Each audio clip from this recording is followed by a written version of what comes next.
Boa tarde, pessoal.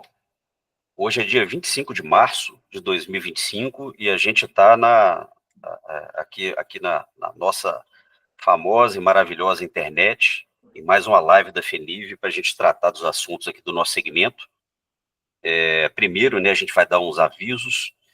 A gente tem um convidado, o convidado ele vai fazer a exposição dele, a gente vai tratar de alguns assuntos aqui referentes, né, às ações que a FENIV tem feito nesses 2 últimos meses. Né, em fevereiro a gente acabou não fazendo uma live, depois, né, da gente falar, a gente abre para pergunta, mas de qualquer forma, quem quiser pode se manifestar através do chat, que aí a gente já vai lendo a sua pergunta e trazendo aí para o participante, né.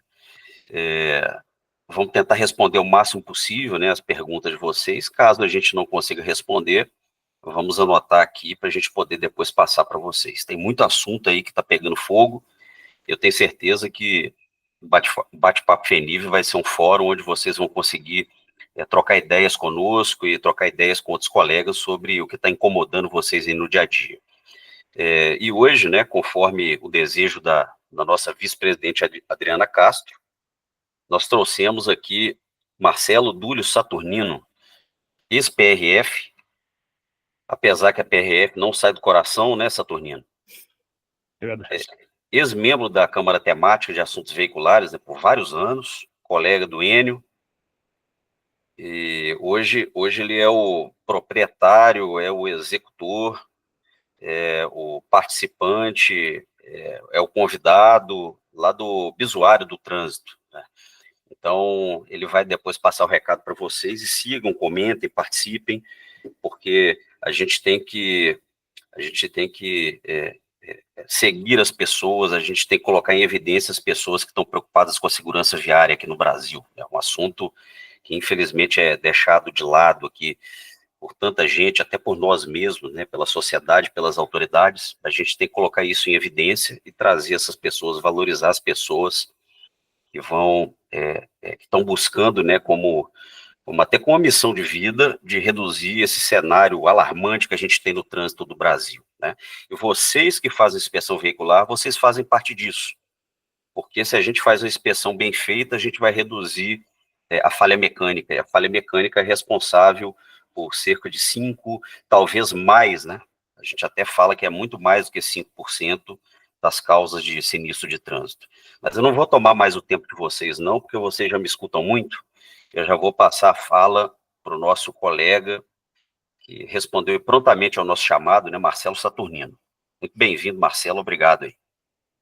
Tá bom, Daniel, obrigado pelo convite também. Uma boa tarde a todos.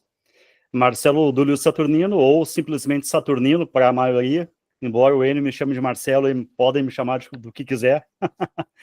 E sou atualmente um especialista autônomo em legislação, com foco em fiscalização de trânsito, que foi minha atividade principal aí durante 20 anos, seja no plantão, na estrada, na rodovia, fazendo a fiscalização, atendendo as ocorrências, como também boa parte da minha carreira eu fiquei na seção de operações, organizando as operações tanto de combate ao crime, como de combate à sinistralidade, tentando evitar que as coisas acontecessem, reduzindo o máximo possível, que evitar mesmo é difícil.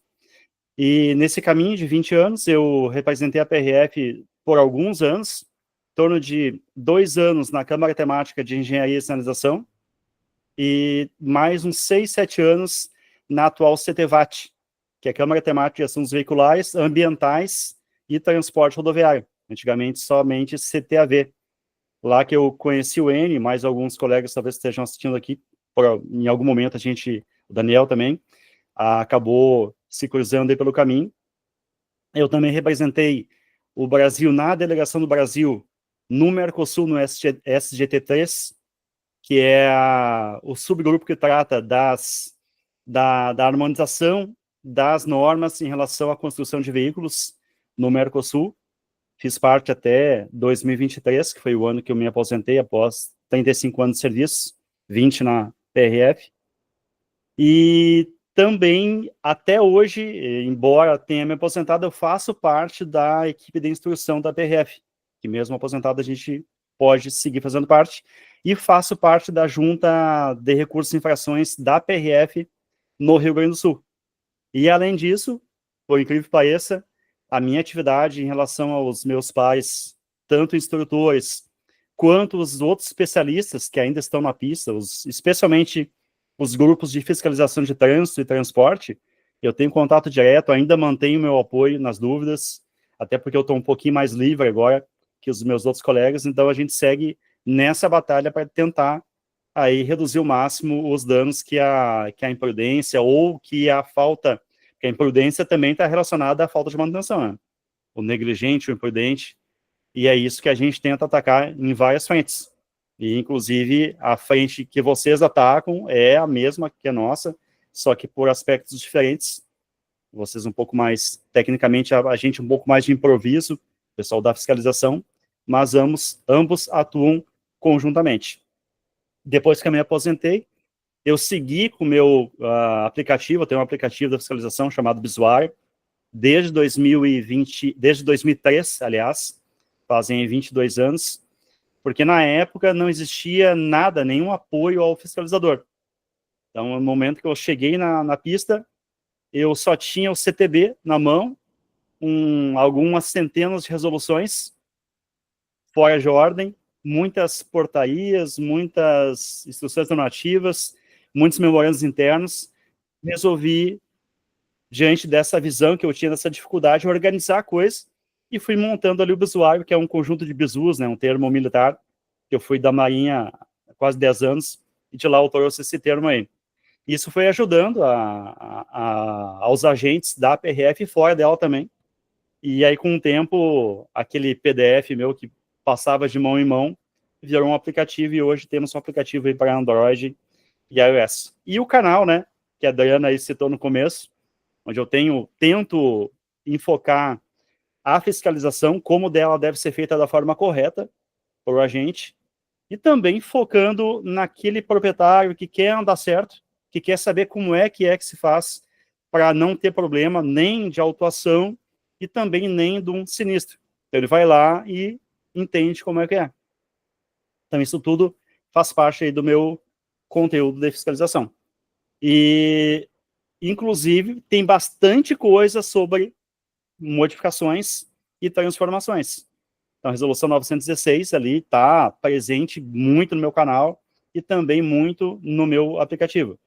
E a gente sabe, né, a resolução 916 traz aí um leque imenso de possibilidades de modificação e transformação, e isso vem para o público em geral de uma forma um pouco mais técnica, talvez.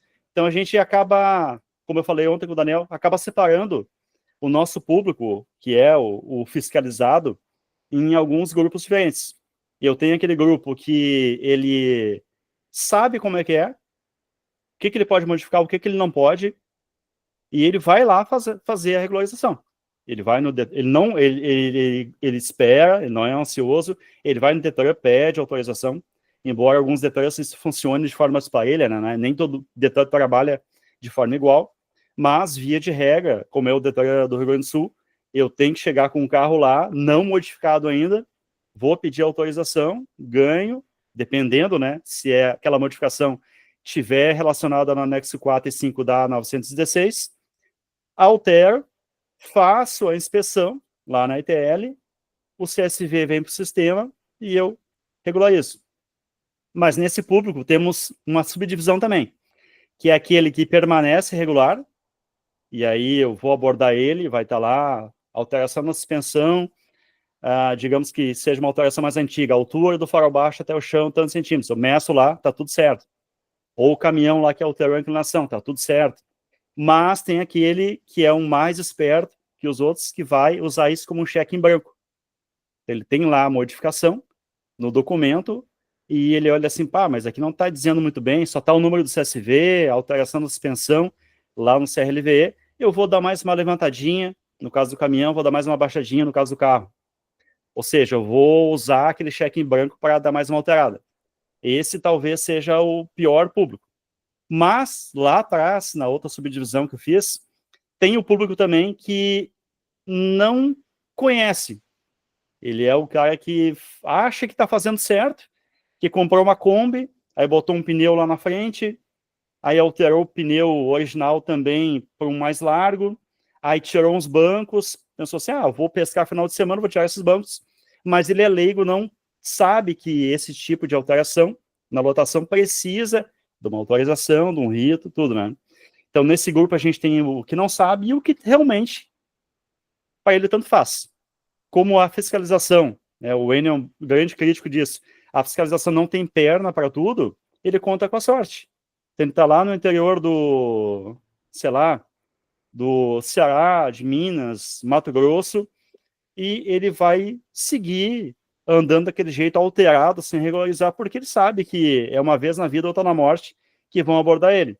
Então, para ele, vale a pena. Se um dia que for abordado, vai ser autuado, vai ter o documento recolhido, ele vai lá, dá uma mexida, volta ao normal, apresenta o veículo, devolve o documento.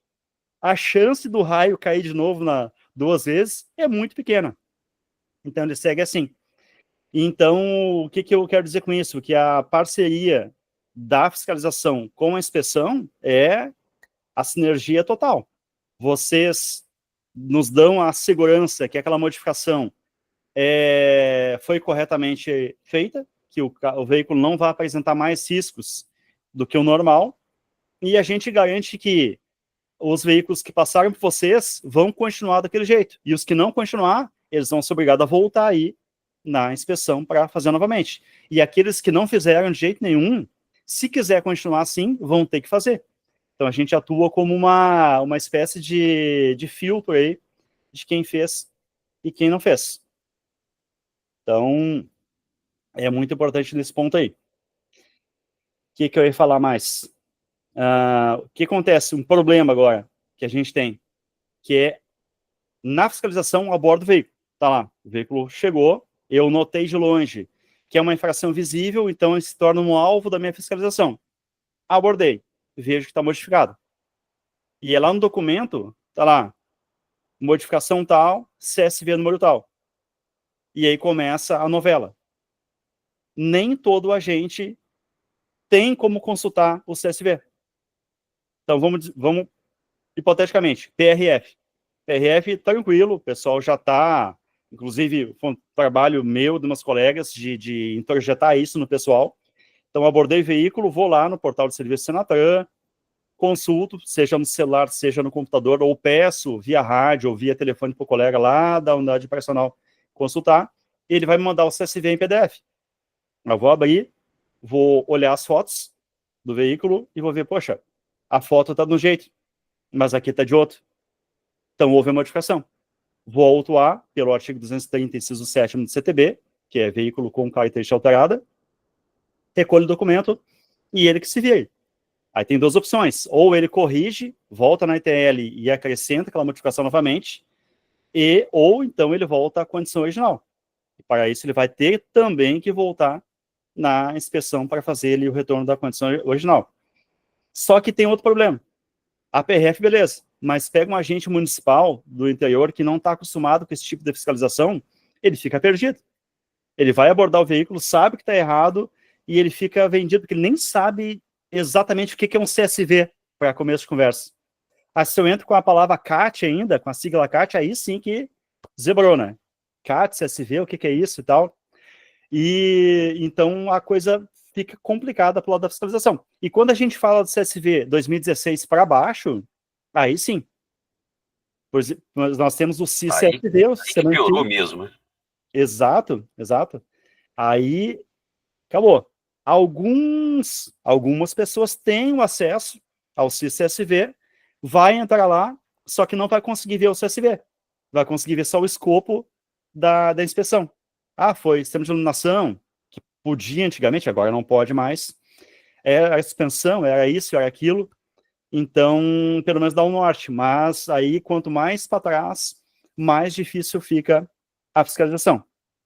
E o tempo é curto, eu sei, mas só para agora uma coisa importante de se falar. Tá liberado, tá, Saturnino? Então, não tô com pressa, não. Tá bom.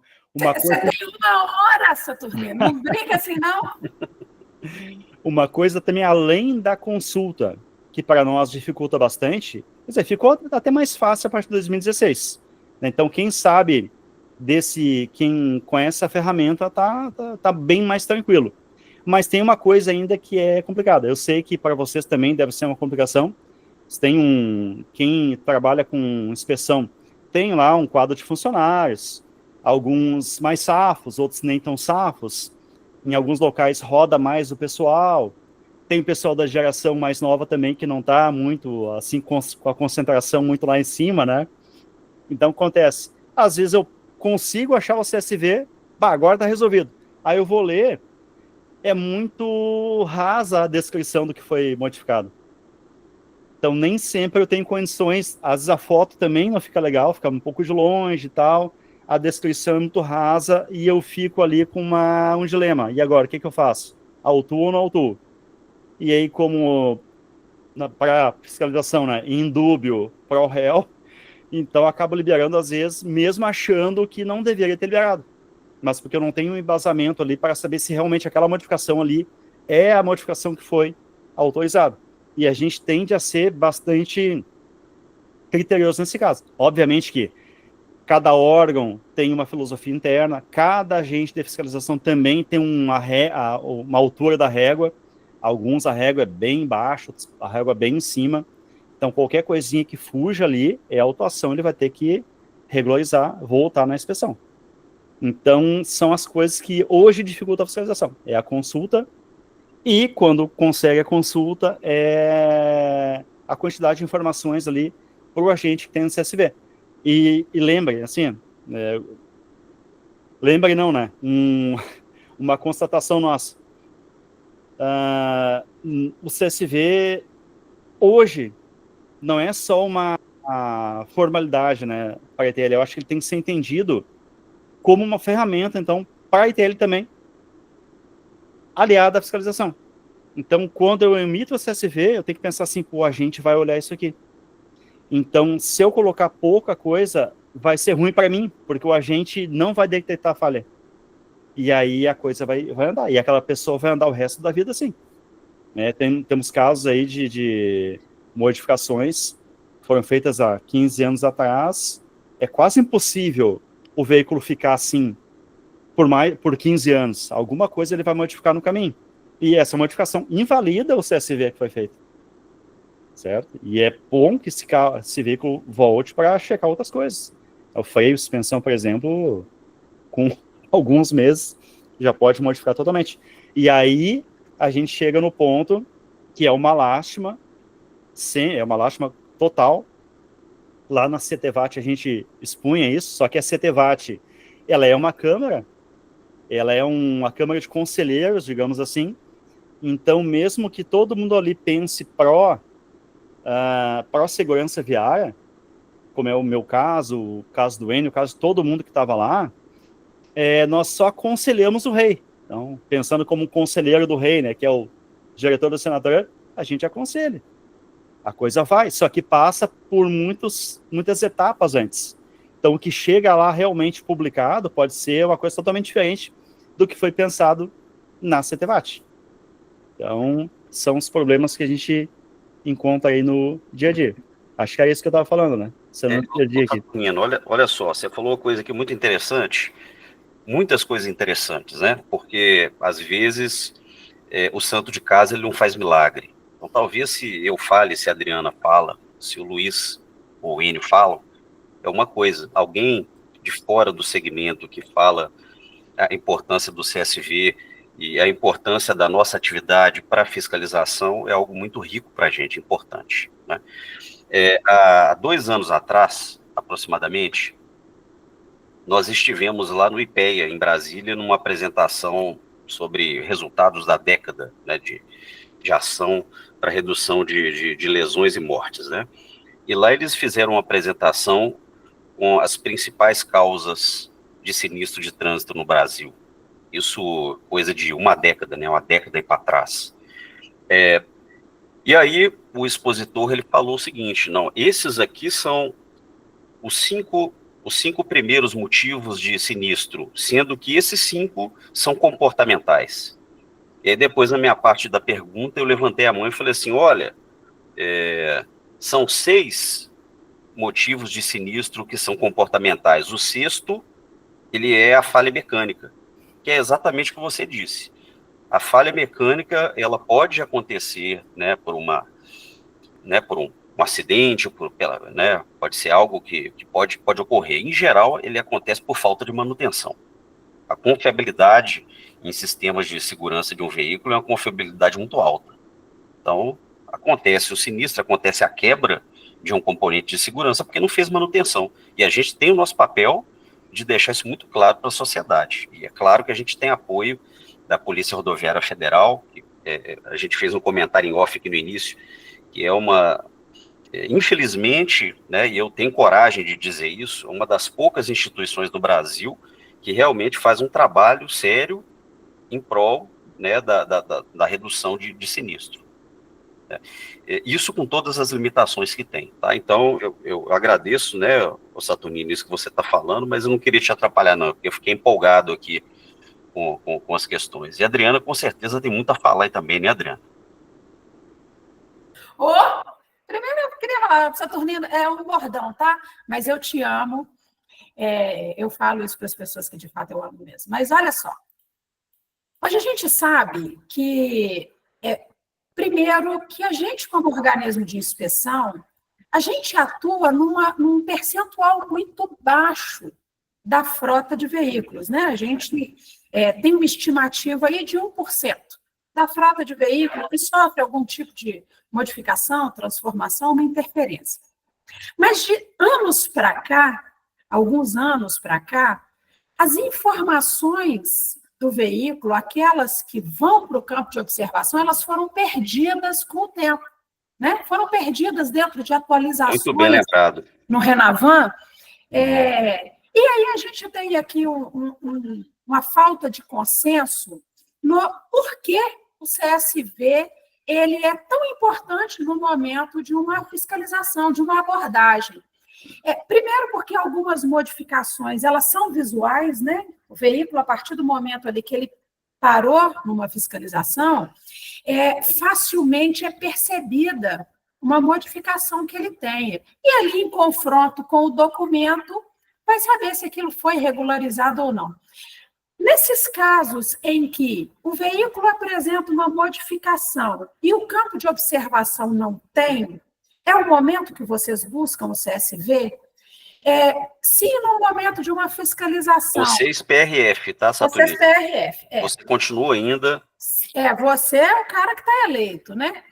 Se no momento da fiscalização ele apresenta a observação ou apresenta aquele campo modificado lá no documento, ainda assim é necessário que tenha um CSV? Vocês confrontam sempre uma informação? Porque isso é muito importante para a gente. Uhum. Primeiro porque a gente pode orientar o cidadão. Olha, essa via original ela vai ser acolhida pelo Detran como aceite da sua modificação.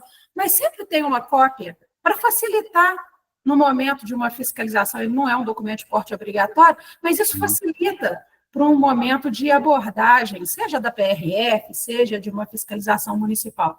Assim, como que vocês chegam nessa condição de eu quero saber do CSV, eu quero a informação do CSV, porque isso para a gente aqui eu acho que ele é muito importante, e isso direciona o nosso cliente ou o nosso atendimento da agora em diante para sempre monitorar aquilo que a gente coloca no campo de observação, que seja de maior completeza, e principalmente para fazer com que o cliente entenda aquele documento no momento de uma abordagem. Uhum. E aí eu até extrapolo, hein? Aí é CSV, é CIPP, é CIV, é CITV, é o CAT, que é um documento muito ruim, né? Fazendo uma crítica pública aqui, para quem queira ouvir. CAT é um documento muito ruim, né? Você não tem informações ali que você consiga olhar o documento e confrontar com o veículo, né? Então, enfim, mais uma linha de trabalho aí que a gente está fazendo há muito tempo e pouco resultado. Sim. Mas voltando à pergunta da Adriana, é assim, quando nós abordamos um veículo modificado, via de regra vai estar ali no campo de observações algum indício que houve a modificação. Às vezes vai estar só o número do CSV, Às vezes só a modificação, resumidamente, até porque a gente sabe que o campo de observações, por limitações do sistema antigo, federal, né, que é o SERPRO, até uma batalha, inclusive, para tentar aumentar o número de caracteres ali, não se conseguiu ainda, existe uma limitação na informação, eu tenho que resumir, eu tenho que abreviar, eventualmente, e aí, às vezes, tu lê, tu não consegue nem entender. Então, nesse caso aí, eu abordei o veículo, está modificado, vou olhar o documento, o CLV, vai estar lá, se tiver só o CSV, eu tenho que buscar o CSV, de alguma forma. Agora, às vezes tem a modificação, mas tem lá, alteração, sistema de noção. Para mim, isso e nada é a mesma coisa. Porque quantos dispositivos nós temos? Temos quase 30 dispositivos possíveis no sistema de noção. Ele botou uma luz de ré nova, ele colocou o farol de luz alta, luz baixa, ou foi a lanterna de posição, não sei o que foi que ele modificou. E aí isso também, como o brasileiro gosta muito de luzes, ele enxerga aquilo ali como um caminho aberto. Pô, tem um CSV que diz lá, alteração de sistema de iluminação, ele pode fazer qualquer coisa. Posso botar o xenon, né? Posso botar qualquer coisa. Farol de profundidade. Porque está autorizado, né? Então, nesse caso, Adriano, eu abordei ali, se tiver ali a alteração na suspensão, a altura do farol, tal, eu sei que teve uma época que era assim, né? Hoje tem a questão da altura do veículo, da parte mais baixa, que é 10 centímetros, que também tem que ser mexido, porque a resolução, por algum motivo, ficou difícil para a fiscalização entender, que fala, quando em circulação, o veículo deverá manter 100 milímetros. Quer dizer que ele pode estacionar e colar no chão, que é o que normalmente acontece. Mas só que alguns organismos de inspeção exigem um limitador, que ele não baixe mais de 10 de jeito nenhum. Só que isso não está na norma, então fica aquela confusão, né? Enquanto eu estava na Câmara Temática ainda, e eu trabalhei num texto, auxiliando lá o relator da nova 916, que acho que até o Rubem está envolvido, se não me engano, né? E aí, clareando esse texto, que os 10 centímetros são absolutos. Em qualquer condição, andando ou parado, não pode baixar de 100 minutos. Então, há casos e casos, né? Então, tem casos que eu vou, até para não cometer uma injustiça com o usuário, eu vou atrás do CSV até conseguir encontrar, e também para não cometer uma injustiça com a segurança viária, liberando alguém que deveria ser autuado. Então, o agente ali está com aquele sol de 45 graus lá de Mossoró, no Rio do Norte, está ali meio-dia, com um caso em mãos, ele tem que resolver de alguma forma. Daí ele fica naquela, libera ou não libera? Daí a gente tem uma rede bem grande de colaboração, eu faço parte também, e a gente, olha, o melhor caminho é esse, ou é aquele. Mas se a gente tivesse perfeitamente definido, né, se o sistema como um todo nos possibilitasse, seria bem mais fácil. E tem aqueles casos mais antigos, né, o carro que alterou, o caminhão que alterou muitos anos atrás, transferiu de UF, às vezes, e o novo Detran acaba comendo ali as informações, e isso, aí tu aborda o veículo modificado, é mais raro de acontecer, mas acontece, aborda o veículo modificado, não tem nada no documento, e a pessoa jura que está tudo certo. Não, é assim, assim. E aí, conforme, como a gente já conhece a freguesia, conforme ali a entrevista acontece, a gente define, não está falando a verdade ou está falando a verdade. E aí, se não está falando a verdade, a gente acha que não, e é uma coisa que pode gerar risco, a gente faz o recolhimento, pelo menos, do documento, para a pessoa melhorar a condição do veículo ali. E só complementando aqui, viu, Enio? Eu já estava com a mãozinha levantada. Hoje, dentro das modificações permitidas, né? A gente tem 2 anexos lá pela 916. O que mais chama a atenção de vocês no momento de uma abordagem? Porque determinadas modificações, ela tem um campo específico, né? Então, por exemplo, o eixo vai entrar lá na quantidade de eixo, combustível e tal. Mas tem sempre algo que chama mais atenção das modificações. O que você pode citar para a gente? Sim, é o kit que a gente chama.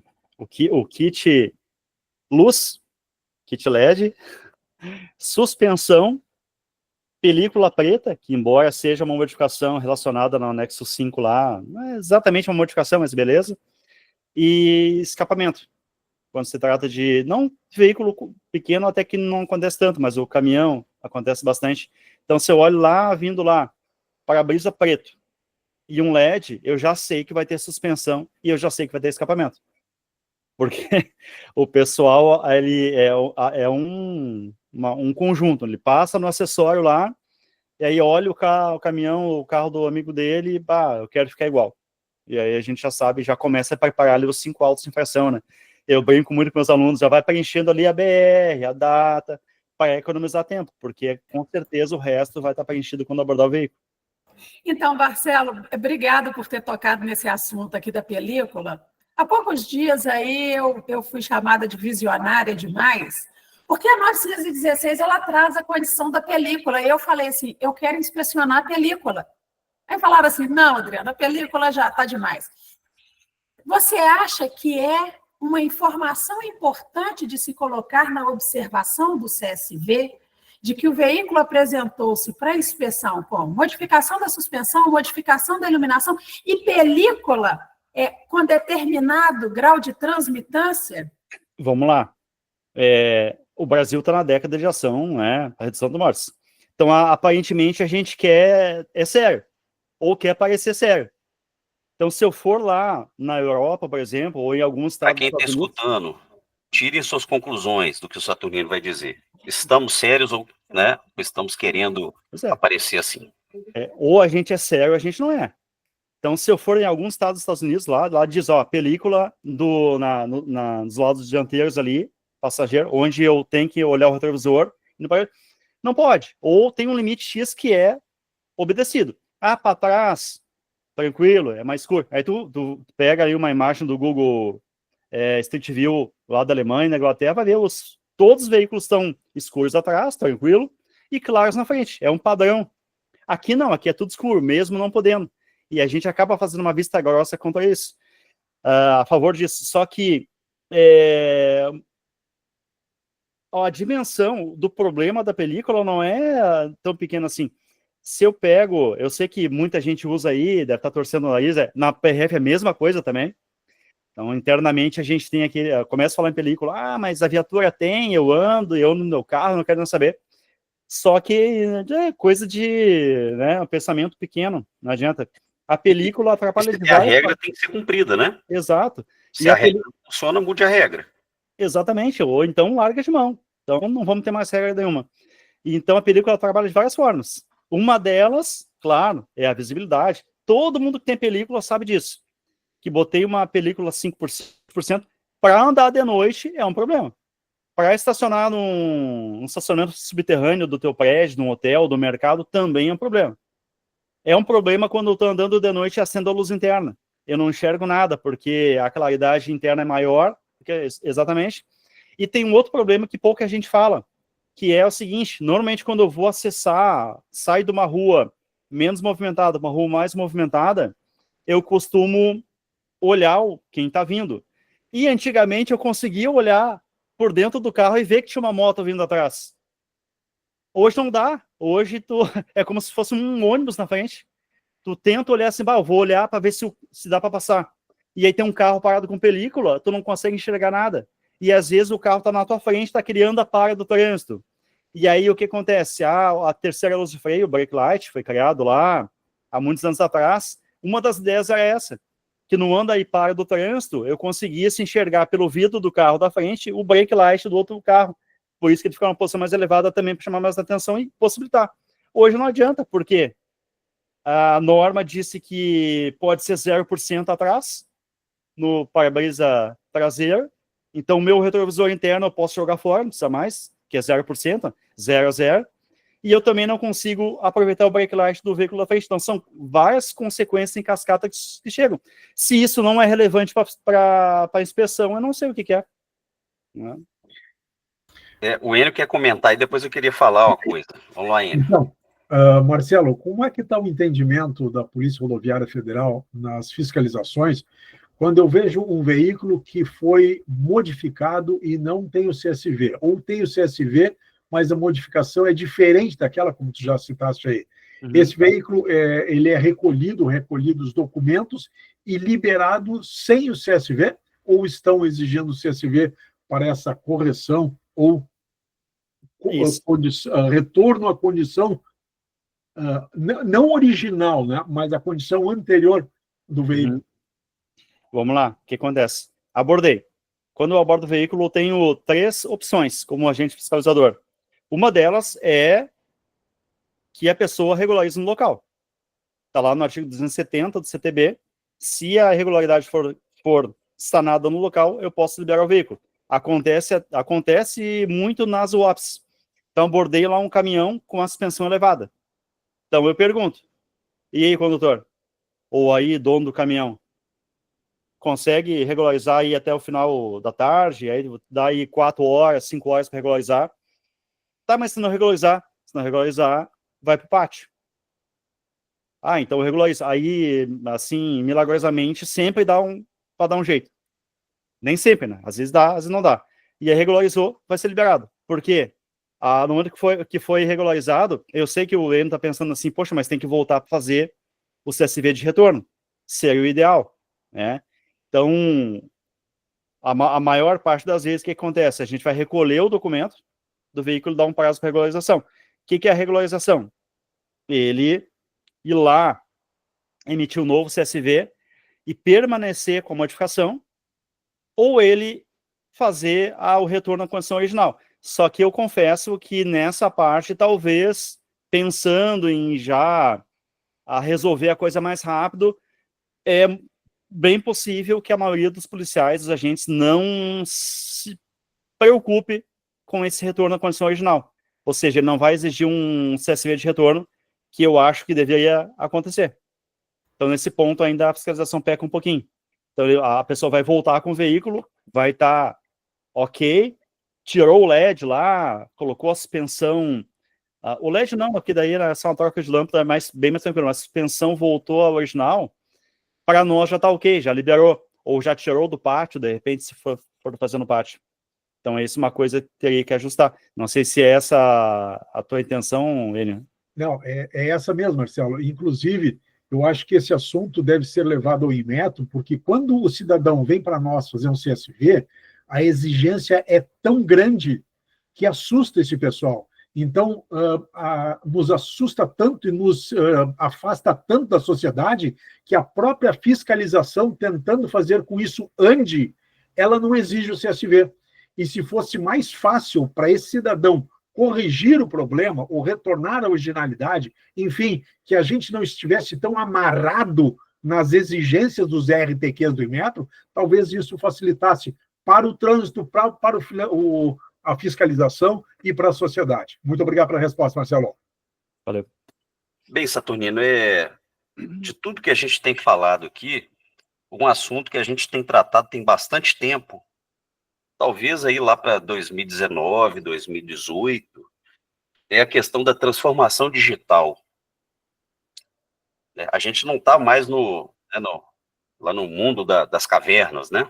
Hoje em dia nós temos recursos de sistemas, aplicativos, o próprio usuário, né? Então, na palma da sua mão você consegue ter informações. Então, hoje nós temos muitos recursos para poder melhorar a fiscalização, melhorar o nosso serviço da inspeção veicular.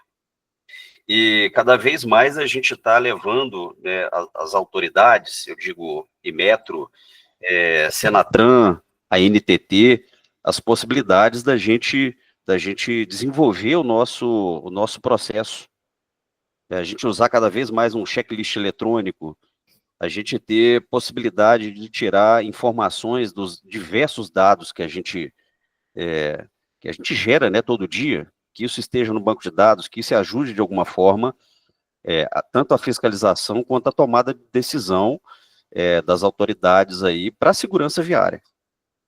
Então, lá em 2019, né, quando eu falei do 2019, é um ano importante para a gente, porque foi quando a gente começou a fazer uma revisão da 916.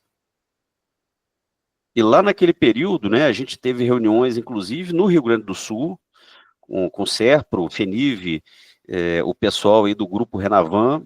Infelizmente, até hoje, a gente não conseguiu ter a revisão da 916. Isso tem prejudicado aí muitas pessoas, né, que precisam aí modificar o seu veículo e tem que ter uma flexibilidade para poder, igual o Ian falou, retornar a uma condição anterior, por exemplo. Então, a gente tem uma morosidade também do regulamentador, dos conselhos, para a gente poder melhorar a situação do trânsito, melhorar a vida do cidadão, possibilitar que o cidadão ele consiga realizar o seu serviço da melhor maneira, né, que ele não tenha prejuízos. Então, é a questão da regulamentação, que é um processo moroso, a gente não consegue andar, apesar dos grandes esforços. A gente está junto à Senatran também, e aí eu já estou fazendo uma propaganda das ações, tá, Saturnino? Junto com a Senatran, em um grupo de trabalho para revisar a resolução 922, que trata do serviço da ITL, que o Enio muito bem falou, é burocrático, é muito papel, muitas vezes a atividade que a gente faz, alguns processos, eles não são úteis. Então a gente tem que simplificar, a gente tem que usar mais automatização, a gente tem que integrar mais, usar mais aplicativos, usar inteligência artificial, usar a geolocalização. O nosso país, a gente não tem condições de fazer inspeção em todos os recantos aqui do país sem ter uma linha móvel, por exemplo. Então, a gente tem que avançar no uso de automação, de tecnologia, tirar o que não serve e a gente focar naquilo que realmente vai produzir algum resultado em segurança viária, em segurança veicular. É um esforço grande que a gente está fazendo. E aí com a NTT a mesma coisa, a NTT a gente está buscando aí uma assinatura de um termo de cooperação para poder melhorar processo e a gente também automatizar sistema, a gente usar a nossa base de dados para fiscalização da NTT. Com o Inmetro a gente tem uma iniciativa de desenvolver um aplicativo específico para GNV, que não há rastreabilidade, uma frota aí talvez de 2,5 milhões de veículos. Quanto é aí, Guilherme, de veículo que passa por inspeção por ano? 800 mil veículos, talvez? Então, um grande número de veículos GNV irregulares. Talvez um pouco no grupo aí que você falou do que desconhece, e talvez uma parte aí daqueles que ignoram e que querem utilizar aí das brechas para poder andar com veículo irregular, gerando insegurança para todos. Basta ver aí, de vez em quando, estoura algum cilindro de GNV no posto. O Inmetro, ele teve a iniciativa também, Saturnino, de desenvolver o projeto Nuvem, algo aqui que está causando um alvoroço aqui no segmento.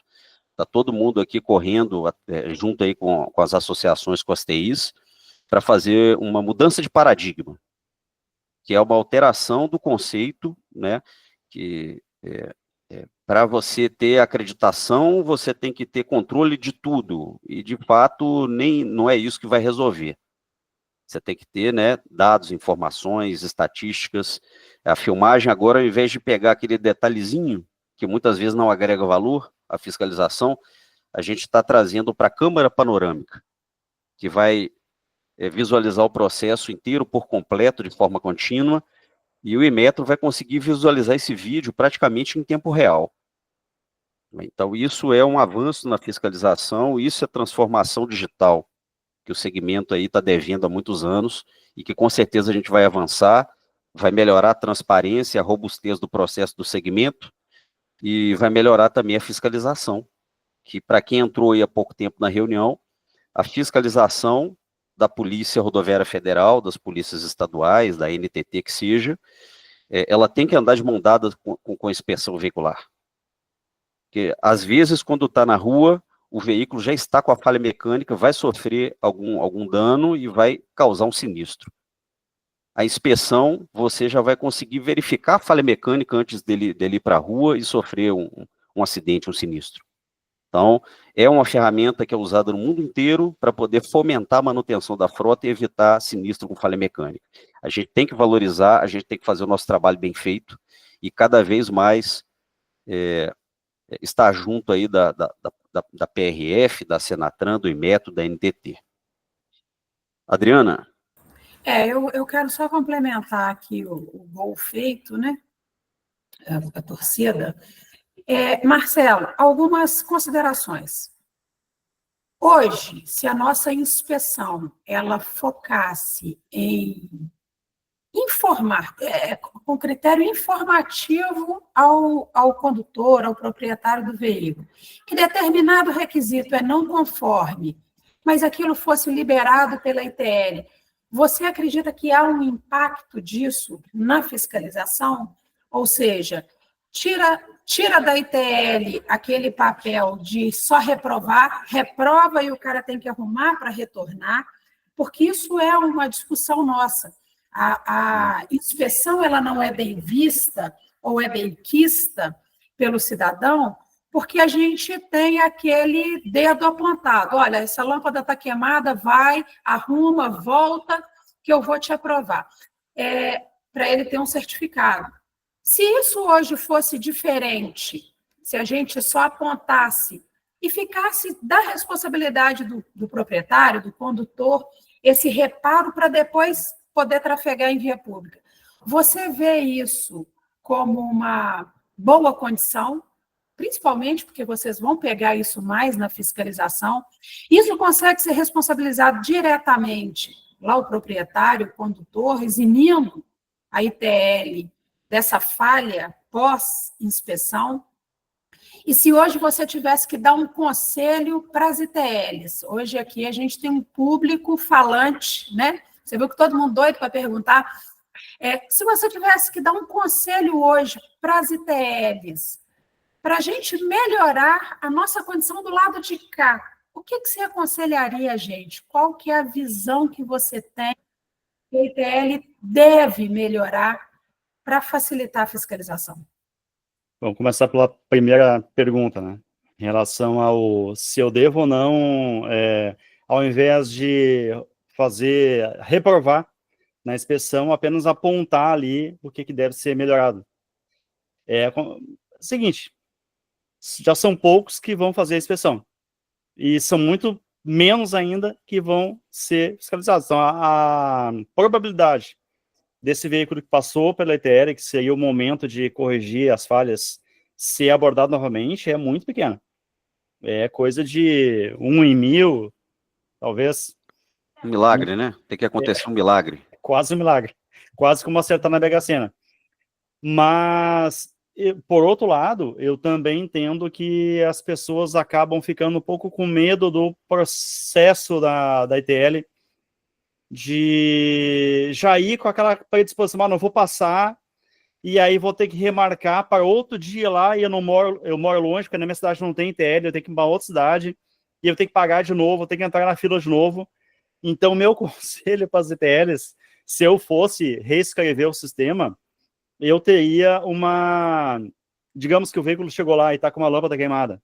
Embora a gente saiba, né, vou falar para vocês que é uma coisa polêmica, que a lei diz que só é infração quando eu tenho lâmpadas queimadas.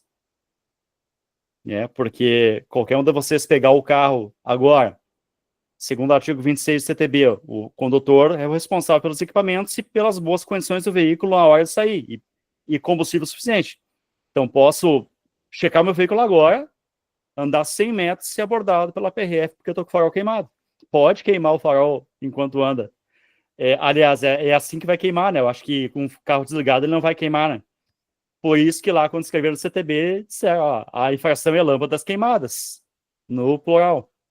Embora o manual de fiscalização diga que não, que é qualquer coisa. Mas eu como agente, a vida toda, abordei, tem uma lâmpada queimada, eu considero, dou o benefício da dúvida. Queimou enquanto andando. Agora tem duas, já começa a ir para o lado do relaxamento. Daí tem a autuação para poder regularizar. E aí você tem a lâmpada queimada, aí você vai olhar o pneu não tá bom, você vai olhar o veículo tá sujo, mal conservado, né? Isso aí já acaba tirando um pouco esse benefício da dúvida, né? Exatamente, quanto mais coisa estiver, mais perto da autuação ele vai estar. Então, se eu fosse escrever o sistema, já que a Diana perguntou, eu não sei se seria até... Não, acho que nem vou falar aqui no público, mas de repente eu falo depois com a Diana no particular qual seria meu conselho. Mas assim, obviamente que eu não sou especialista em inspeção, e acredito que você já tem anos de experiência nisso, nessa trilha, e quando a gente está nesse métier há muito tempo, a gente vai se auto-ajustando. Então, tudo que eu falar aqui talvez não tenha a menor relevância, vai servir só para a gente criar um constrangimento aqui na reunião. Mas eu acho que não, mas o debate ele é importante, porque muitas vezes a prática ela está muito distante aí da teoria, né? E às vezes a gente tem que mexer na teoria para fazer o que é mais útil, para fazer o que realmente vai né, garantir a segurança. E a segurança é em primeiro lugar. Sim, sem né? dúvida, sem dúvida. Mas, bem, olha só, Saturnino, eu queria só fazer um registro aqui, que chegou um ilustre colega aqui, o Rubem. Olha só. Mas aí Eu nós ia os escrever dois... no chat, mas Ah, aí eu não, falei, não, ele vai ficar demais. Faço questão de destacar, mas também tem aqui as mãos levantadas do César e do Guilherme. E aí, gente, eu convido todos aqui para... A gente já está às 5 horas, né, 5 horas da tarde. Quem quiser fazer alguma pergunta, pode levantar a mão que a gente vai abrir aqui o microfone. Pode falar, César, está contigo a palavra aí. Vou passar para o Guilherme, que eu acho que o assunto é mais pertinente, que ele quer falar sobre o que a Adriana tem falado. O meu assunto é um pouco diferente. Boa tarde, Saturnino. Realmente a FENIV ela tem trabalhado aí uma maneira de assustar menos o cidadão que vai fazer a inspeção. A gente entende a situação econômica aí do mundo, né, que está afetando muita gente e às vezes a pessoa já sabe que ela vai ser reprovada e ela prefere ficar na ilegalidade porque ela acha que ela não vai conseguir trocar o pneu dela e não faz a inspeção, por exemplo, porque ela não vai conseguir trocar o pneu, sabe que vai ser reprovada e nem vai no organismo de inspeção. E aí o pensamento da FENIV foi, vamos deixar ele fazer a inspeção, regularizar o veículo, porque às vezes não é só o pneu, né? Às vezes são outros pontos bem mais graves, né? E ele fala, poxa, eu não consigo fazer o pneu agora, eu sei que, estou ciente que eu vou ser, se eu for parado numa blitz, eu vou ser multado, posso ter o carro apreendido, mas eu estou com esse problema que é até mais grave. Então, a ideia era a gente tirar esse medo do cidadão de realizar a inspeção, porque cada dia que passa, o número de veículos irregulares, porque ele não consegue se regularizar, é maior. Então, essa era a ideia da FENIV, era isso que a gente estava buscando. E aí também para aumentar a produtividade, às vezes, poxa, um caminhão ele tem que sair do organismo de inspeção para trocar uma luz de placa, que teoricamente seria reprovado, para depois voltar para ver se a luz de placa foi trocada, não faz sentido. E aí a gente trabalha também com a ideia de ter uma integração melhor com os órgãos. Né? A gente vê muita gente reclamando que só quem é o regular que é fiscalizado. Né? Então, seria bem interessante, fica aí uma dica, não sei se teria como falar com Inmetro, com o Senatran, né? Então, ou seja, você tem um veículo com CSV aprovado, a gente pode acreditar no bom serviço do organismo de inspeção, vocês não têm braço para fiscalizar todos os veículos. Será que a fiscalização em veículos que não tem CSV, e isso num possível radar, a gente consegue comunicar com vocês facilmente qual veículo que nunca foi inspecionado, ou que está com a inspeção reprovada, e os veículos que foram inspecionados. Né? E aí vocês vão conseguir ali ter uma noção maior do veículo que nunca passou por um organismo de inspeção. Fica aí uma sugestão de fazer essa integração entre os órgãos. Eu acho que esse projeto nuvem do Inmetro pode ajudar nisso. Né? O Inmetro não tem ali qual veículo que foi regularizado, né, no documento, mas ele tem um veículo inspecionado que dá para comunicar com a PRF. E aí essa integração do sistema dos organismos com o PRF, e vocês fiscalizaram no que nunca passou pelo organismo. A NTT, né? A NTT e tudo mais. Fica aí. Sim, sim. Muito bem. É isso aí, eu acho que o Guilherme ele falou muito bem, o Guilherme é especialista, né, em sistemas, em tecnologia, nosso diretor de inovação, inclusive, né? Então a gente tem que usar, Saturnino, cada vez mais sistemas, integrações, tem informações, estatísticas.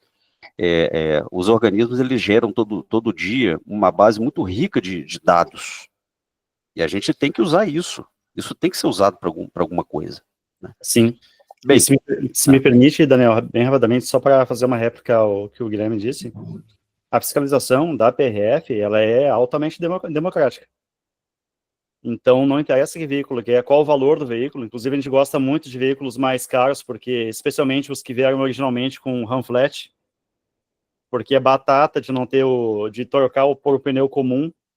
Então, a gente é bem eclético na escolha do veículo. Então, abordei como a PRF não trabalha somente com a infração, trabalha com tudo, né? Então, todo cliente é cliente. Abordar, vai olhar o porta-mala, vai consultar as pessoas e, eventualmente, se tiver alguma irregularidade, que nem sempre, como eu falei para a Adriana, algumas coisas a gente vê de longe, mas tem coisas que só no abordar o veículo que tu vai perceber que houve uma modificação.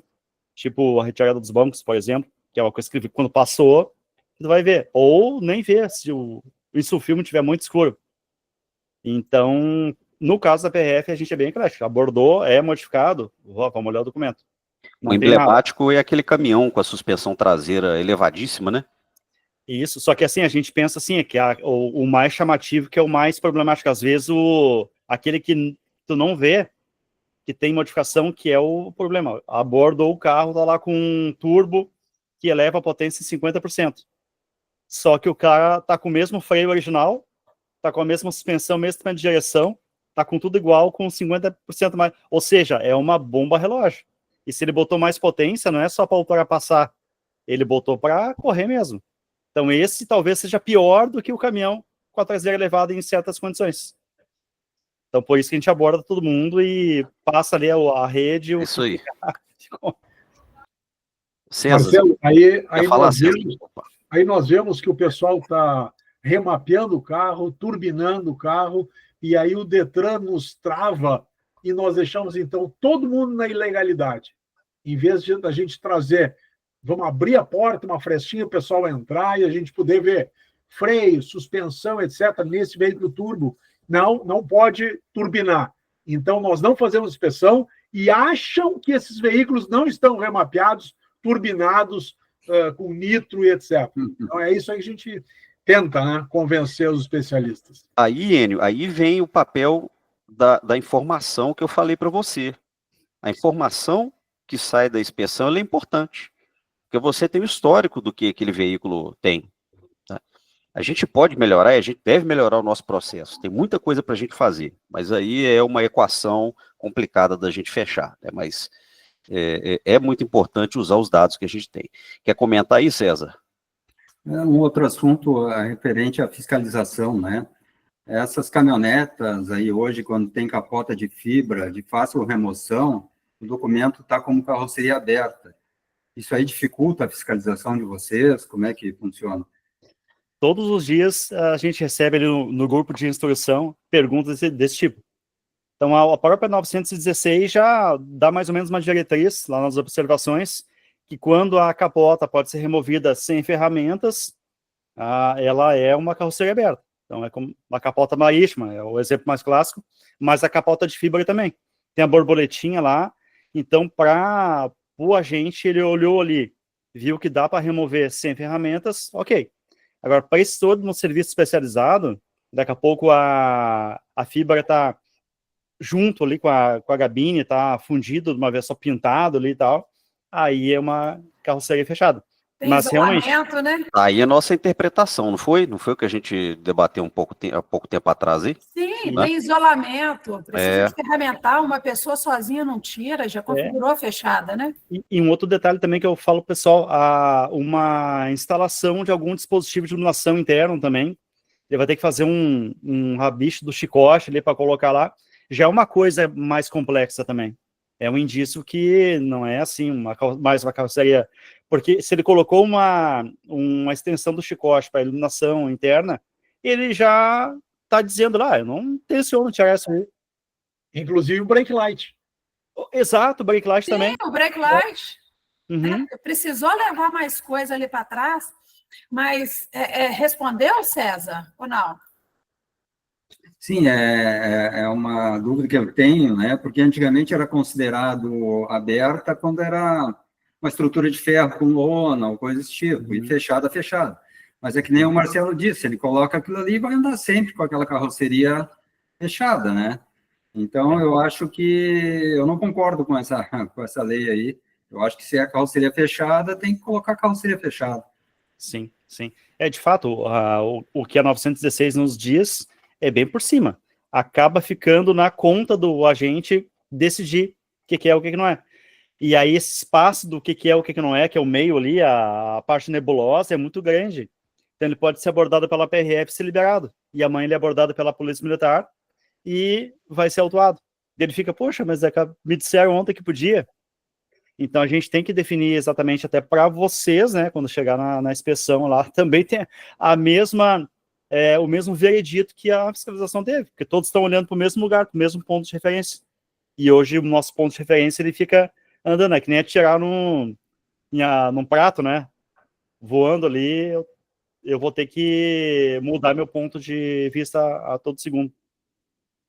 Hoje, se a gente levar em consideração o que nós colocamos de sugestão para a nova 916, né, para que vai ser publicada, FENIV trabalhou nisso.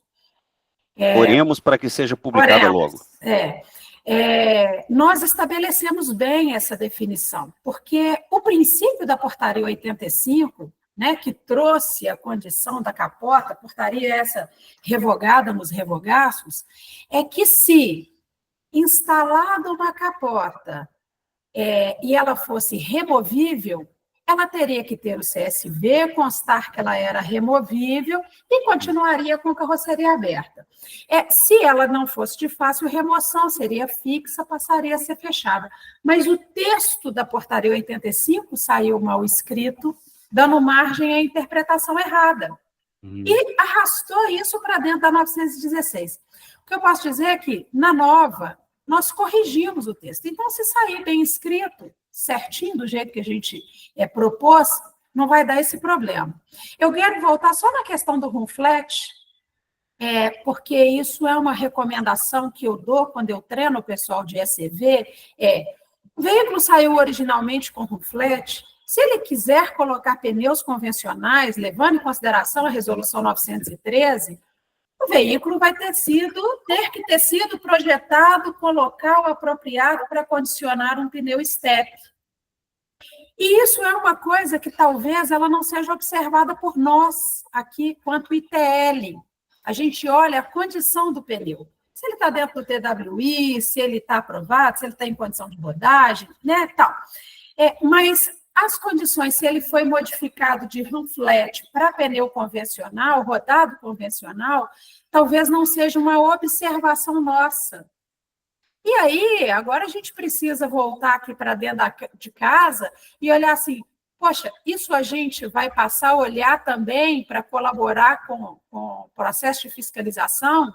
Não, isso fica só para a parte de identificação, porque eu sei que não é incomum. BMW, então, todas que saem com room flat vão lá, arranca ele e coloca o rodado convencional. É, né? Muito caro no carro de segunda mão já, o segundo ano. Bem, temos aí uma pergunta do Leonardo. Então não pode ser pergunta do Rubem e do Enio, senão eu vou ficar aqui bem mal. Okay? Boa tarde. Boa tarde. Rubem, você vai ter que falar também, Rubem. Boa tarde. Ô, Léo. Sobre a questão da capota fechada, né, da carroceria aí, fácil de remoção, a capota, realmente é um assunto polêmico que várias vezes no grupo aqui gera discussão, e eu acho que foi bem colocado aí. No meu entendimento também, mesmo sendo a de fibra, ela tem que ser considerada fechada, porque a gente tem o conceito da carroceria fechada, que é a carroceria de teto rígido. E aí, quando a gente vai para a interpretação de fácil remoção, eu falo assim, ok, uma criança de 10 anos consegue tirar essa capota? Não, ela não consegue, por mais que seja na borboleta. Então, ela não é de fácil remoção. Fácil remoção, eu entendo que é a capota marítima. Então, quando o sistema realmente, na minha interpretação, ele está escrito lá, fácil remoção, ele quis dizer justamente assim, olha, aquela capota marítima de lona que está ali, você não precisa considerar ela como carroceria fechada, até porque ela não tem nem vedação. Quando chove, vai molhar tudo dentro do carro, poeira. Então, ela não garante que aquela carga não vai sofrer as intempéries do tempo à sua volta. Mas na definição de carroceria fechada, independente se é de fácil ou não é de fácil remoção, a carroceria fechada ela vem teto rígido que protege a sua carga contra as intempéries do tempo. Então, a gente tem que lembrar, a gente nunca pode pegar um ponto sozinho, né? Então, na minha interpretação, tem teto rígido, carroceria fechada. Um exemplo, a própria Toro tem aquela Toro Ultra, que ela sai com aquela capota original de fibra. Na minha interpretação, obrigatoriamente ali tem que ser o quê? Carroceria fechada, porque é um teto rígido. Se eu quiser carregar uma geladeira em cima daquele carro, eu não consigo carregar, porque aquela tampa ela não abre por completo, e aí a geladeira não vai conseguir. Então, ou seja, ela não é uma carroceria aberta, ela é uma carroceria fechada. Eu não consigo colocar uma carga ultrapassando a altura da lateral. Então, são algumas coisas que, realmente, como a Adriana falou, precisa ser melhor escrito para poder facilitar e ter uma interpretação única para todos e realmente conceitos definidos, né? Fica ali É o desafio, né? É um desafio aí do conceito ficar mais claro para todo mundo. Enfim, são questões aí. Antes de passar, Daniel, só respondendo ao Leonardo, eu tenho certeza que no momento da construção do texto da portaria 85 antiga, se pensou justamente nisso. Capota marítima, faço remoção. E o resto, carroceria fechada. Eu também tenho essa interpretação, porque para mim, eu coloco, só que é a minha, não é a que eu passo para os outros, é a minha interna. Eu acho que colocou ali, mesmo com borboletinha, uma pessoa só não consegue tirar. Não é assim, tirar e botar, é um negócio que é complicadinho. Então, eu acho que a ideia da portaria 85 é essa, e a coisa, como a Dayana disse, acabou se perdendo, e hoje, como a fiscalização ela tem que trabalhar com o indúbio pro réu, a gente esticou um pouquinho a interpretação até chegar lá, tá, beleza, precisa dar uma chave de fenda, tem que levar ali para tirar o negócio, aí sim é carroceria fechada. Enfim, vamos lá. Agora tem Rubem Eu. e depois Canal. Vai lá, tá contigo agora, Rubem. Oi, Saturnino, tudo bem aí? Tudo bom, Rubem? Quanto tempo. Prazer em vê-lo. Prazer em ver todos aí, você também. Eu quero só registrar uma coisa aqui, Rubem. Você já veio aqui várias vezes e o café é nada. Estou te devendo aí, para os dois. Lá vou eu com um assunto polêmico aqui, ó.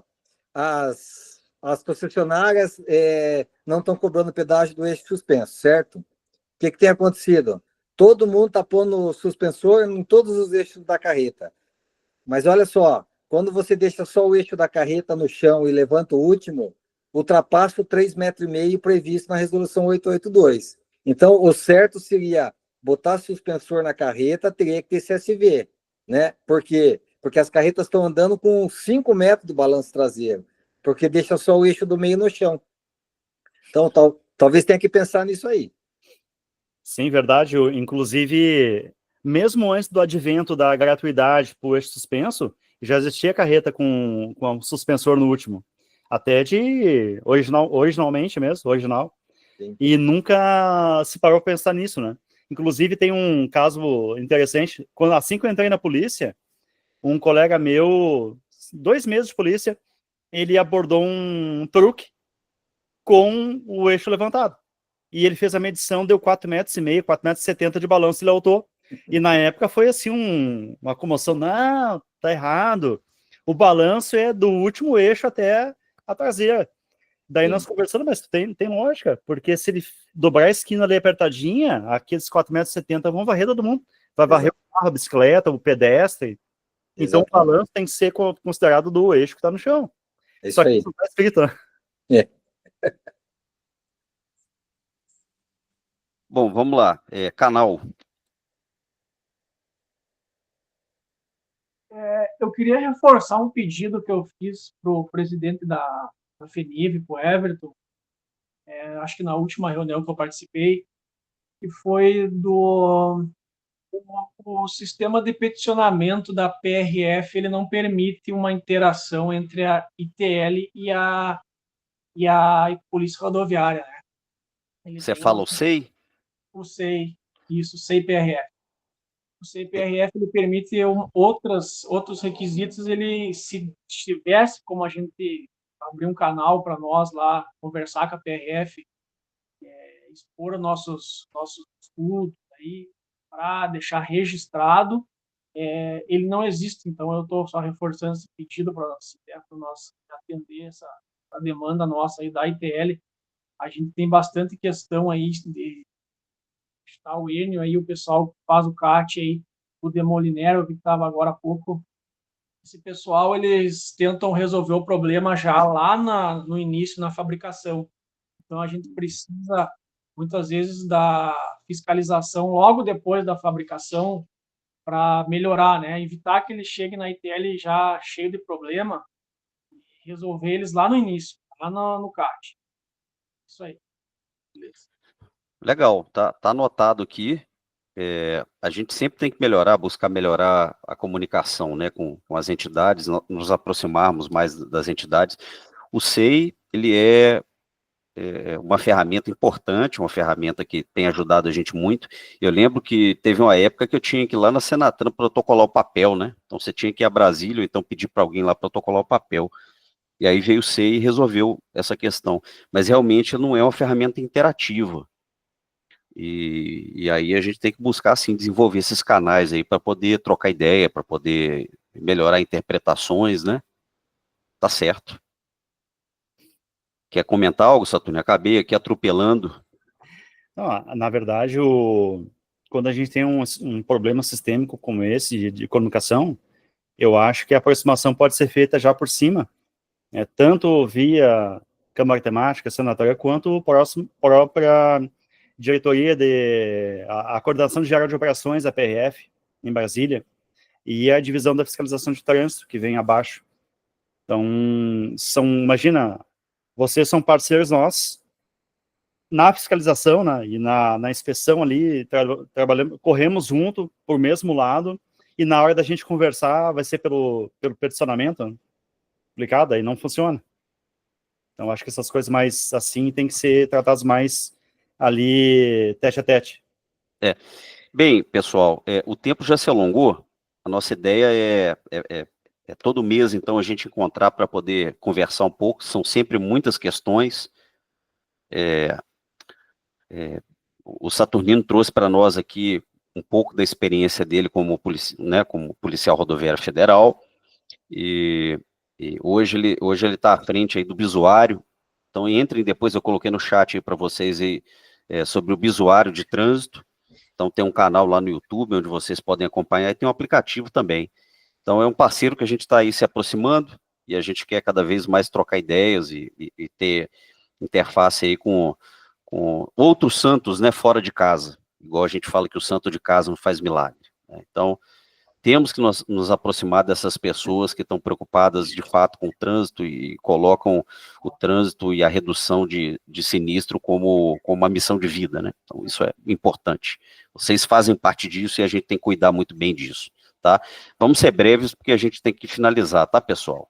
Então, o Enio e o Matheus querem falar, e aí a gente já finaliza. Eu já deixo aqui o meu agradecimento ao Saturnino e todos vocês aí que participaram. Vai, Matheus. Depois eu vou. Boa tarde, Marcelo. Boa tarde. Em relação aos motorcasas, que eu fiquei sabendo que tu foi uma das pessoas que ajudou a desenvolver. Sim, fui o relator do processo.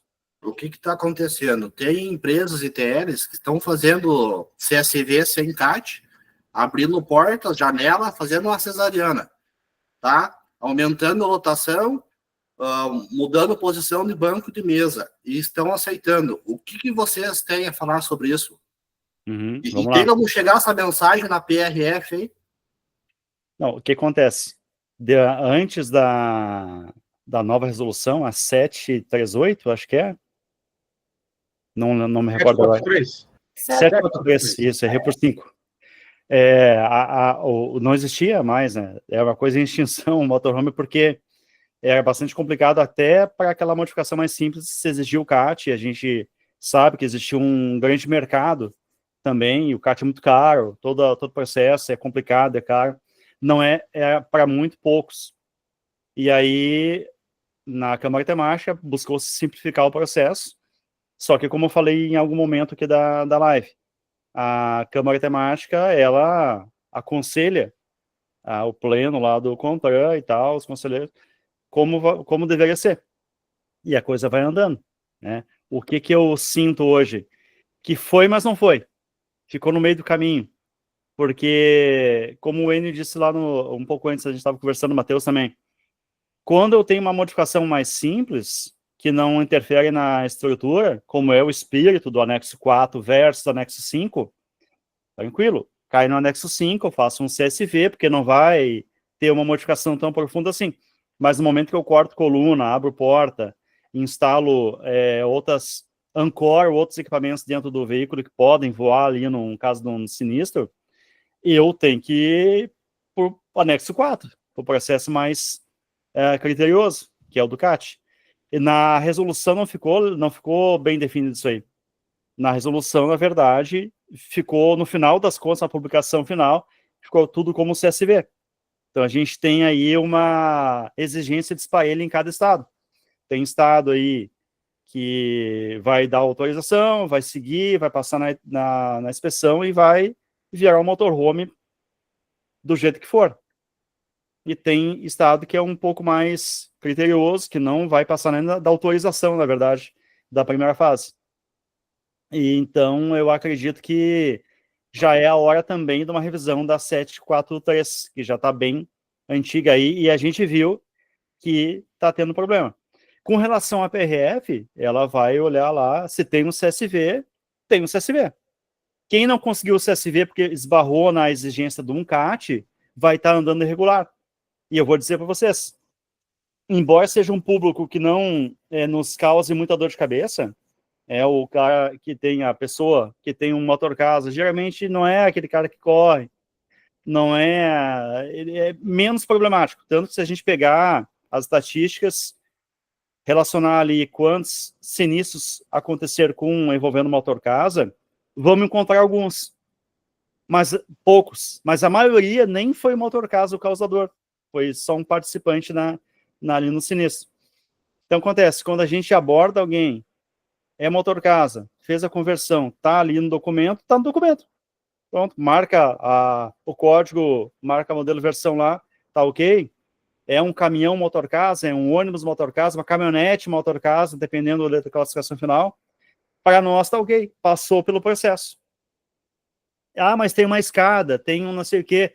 A gente sabe, entende na PRF que o processo de modificação ou transformação para motorcasa, ele é um pouco mais permissivo. Ele não é tão rígido assim, então, vai ter o produto lá, o transformado, que vai ser diferentão e tal. A gente tem essa consciência. Mas abordou, e é muito comum acontecer, abordar e não ter o CAT é alteração de característica. E aí acontece aí que começa a peregrinação. Porque muita gente é bem intencionada. Então ele vai lá, compra o ônibus antigo dele, compra o micro, compra a Kombi lá, e já sai mexendo. E aí ele chega no Detran, do Rio Grande do Sul, por exemplo, vai chegar lá, não vai ganhar autorização, porque já mexeu. Tem lugar que vai ganhar, tem lugar que não vai, tem lugar que exige a vistoria prévia também, além da autorização, que seria o correto.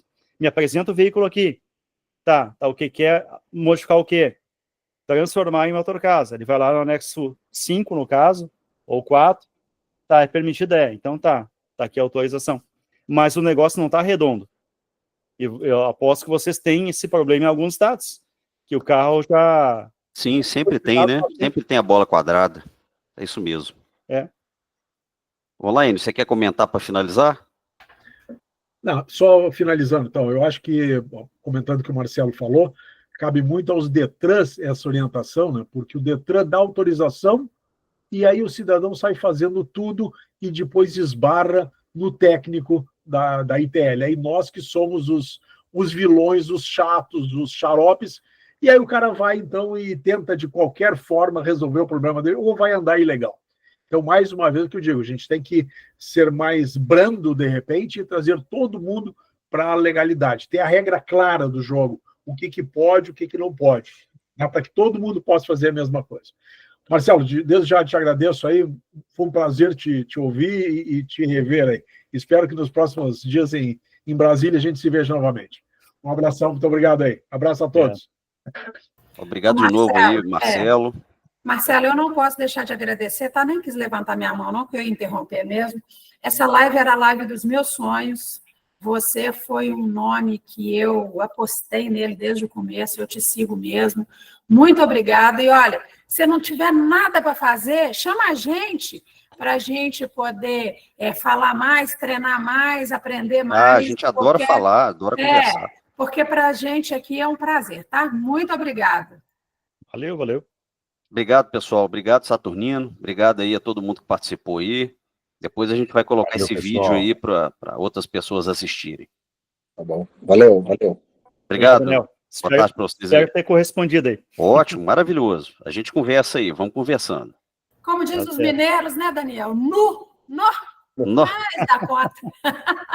Tchau, gente. Ô, tchau. ô, Rubem, Tchau, o que Rubem, vale tchau, mais? tchau, O que Daniel. é mais grave? É nu ou nó? É nu. Nu é mais, com certeza, é isso aí. Valeu. Tchau, pessoal. Tchau, pessoal. Boa tarde. Tchau, tchau. Boa tarde a todos. Tchau, tchau. Obrigado.